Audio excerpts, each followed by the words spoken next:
Bonjour chers élèves, bienvenue à l'école ce matin pour apprendre la leçon du jour. Notre leçon du jour est intitulée la notion de symétrie. La notion de symétrie. Alors avant de commencer, je vous demande, n'est-ce pas, de prendre vos cahiers avec le stylo ou prenez vos ardoises avec la craie pour pouvoir reproduire ce que nous avons ici comme notion de symétrie. Alors ici, comme nous avons dans la leçon passée, vu, n'est-ce pas, le quadrillage, mais aujourd'hui, nous allons voir ce qu'on appelle la notion de symétrie.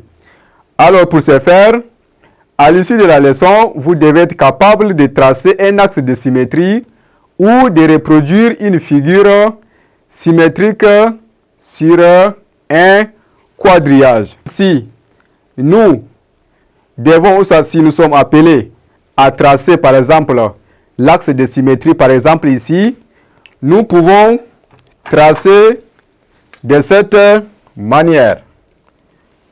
À l'aide toujours de notre règle ici, vous voyez comment j'ai tracé. Alors nous traçons, n'est-ce pas, l'axe de symétrie.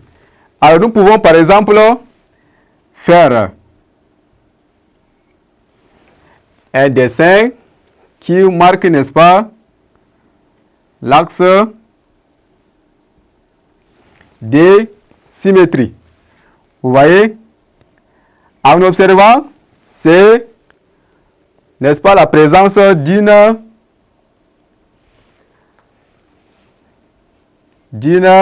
personne ici. Alors ce milieu ici marque, n'est-ce pas, l'axe de symétrie. Vous voyez?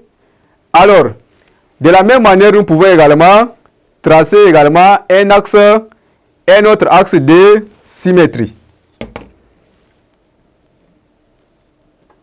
Toujours avec notre règle, vous voyez, nous avons par exemple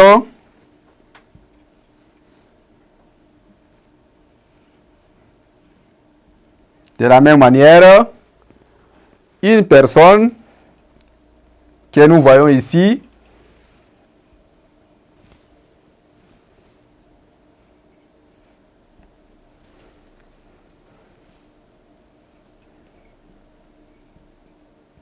Voilà, nous avons des axes de symétrie que nous avons reproduits sur ce qu'on appelle les quadrillages ici. Quand nous parlons, n'est-ce pas, de symétrie, c'est de cette manière qu'il faut tracer sur les quadrillages. Les axes de symétrie se tracent toujours sur les quadrillages. Alors voilà, en résumé, ce que vous devez retenir par rapport à ce qu'on appelle la notion de symétrie. Nous voilà arrivés à la fin de notre leçon. Merci de m'avoir suivi et à très bientôt.